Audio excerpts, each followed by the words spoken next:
tentang apakah berkumur-kumur, ya, kemudian memasukkan air ke dalam hidung, ya, itu membatalkan puasa. Oke, mari kita bahas dengan kitabnya dalam kitab Taqriratus Sadidah. Oke.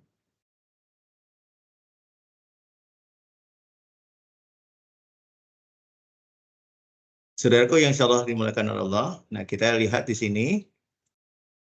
Ini hukum, ya, hukum bagaimana ketika air masuk, ya, tanpa disengaja ketika kita madmadah, ketika kita berkumur-kumur.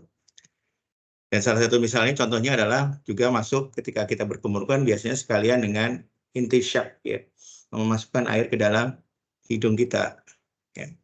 Maka di sini ada perinciannya, ya, ada perinciannya. Yang pertama adalah apabila madmadah ini atau berkumur-kumur ini adalah makmuron, ya, atau dikatakan masru'ah, jadi sesuatu yang memang disyariatkan, ya. Jadi wudhu kita tahu bersama, ya, di dalam wudhu dan di dalam mandi madmadah itu, ya, madmadah di dalam wudhu, ya, berkumur-kumur itu disyariatkan. Begitu juga ketika mandi, ya, mandi junub, ya, maka ada wudhu juga di sana dan disyariatkan kita memasukkan air ke dalam mulut. Nah, maka di sini karena ini disyariatkan, maka ada dua pandangan. Ada beberapa pandangan. Yang pertama, illam yubaligh. Jadi kalau madmadahnya itu kumur-kumurnya tuh keras sambil berbunyi, ya. Jadi tidak berbunyi. Jadi kalau dia tidak maksudnya di sini lam yubaligh, jadi tidak keras, jadi dia biasa saja. Jadi kalau biasanya kalau wudhu itu kan kita mubalighnya keras, ya, berkumur-kumurnya dengan keras. Ya, kalau kumur-kumurnya tidak keras, di sini katakan fala yabtulus saum, ya, jadi saumnya tidak batal. Ya, ya, jadi saumnya tidak batal apabila airnya tertelan. Ya, jadi syaratnya tidak mubalighah, jadi tidak keras, ya, tidak berkumur-kumurnya tidak keras. Maka apabila ada yang masuk dari air tersebut tertelan, ya, maka tidak membatalkan, ya, ya, apabila airnya kemasukan ke dalam mulut, ya, masukkan airnya masuk ketelan, ya. Nah, jadi syaratnya adalah tidak keras dalam berkumur-kumurnya, maka itu tidak membatalkan. Nah, jika, ya, keras, ya, dalam wudhunya, dalam madmadahnya, dalam berkumur-kumurnya itu keras, maka dia membatalkan puasa. Ya. Dan apabila juga tertelan, ya, juga tertelan. Kenapa? Diana membalik ke makruha. Jadi karena berkumur-kumur dengan keras itu dihukumi makruh, ya. Ya, makruh bagi orang-orang yang sedang berpuasa. Jadi yang sedang orang-orang yang berpuasa dihukumi makruh. Jadi sekali lagi, ya, madmadah atau berkumur-kumur memang disyariatkan, ya, ketika kita wudhu maupun kita mandi. Nah, tetapi dirinci, bisa ada dua pandangan, bahwa yang pertama apabila tidak wudhunya atau kumur-kumurnya tidak keras, maka dia tidak membatalkan apabila air tertelan ke dalam air masuk ke dalam mulut.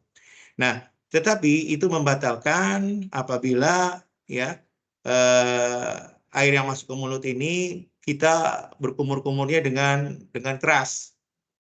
Ya, kenapa? Karena dihukumi makruh, karena kita sedang berpuasa. Ya. Nah, itu hukum yang pertama. Sedangkan yang kedua adalah apabila madmadahnya ini bukan kaitan dengan syariat atau tidak disyariatkan, ya. Misalnya kita madmadah yang keempat.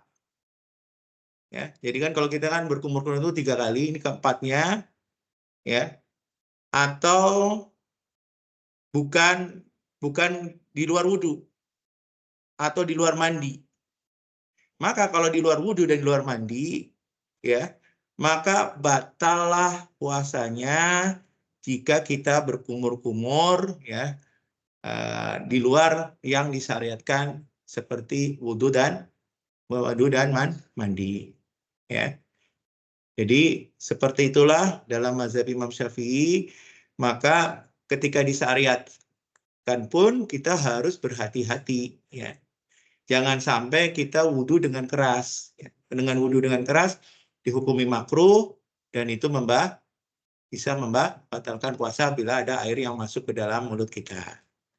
Sedangkan kalau yang tertelan, tetapi karena kita sedang wudhunya itu disyariatkan, atau mandi juga yang disyariatkan, itu pun hanya sampai 3 kali, kalau lebih dari 3 kali, 4 kali, maka itu batal.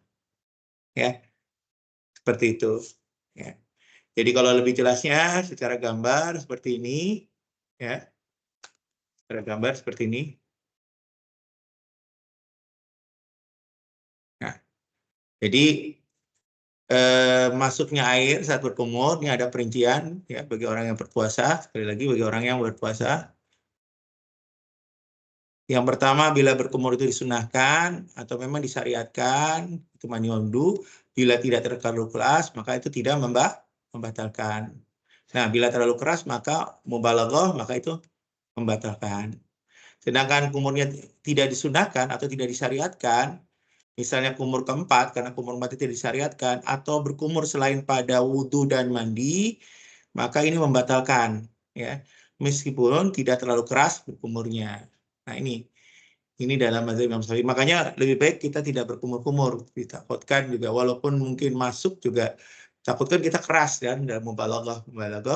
Ya, jadi takutnya kita wudhunya terlalu keras, itu menjadi makruh dan itu bisa membatalkan puasa.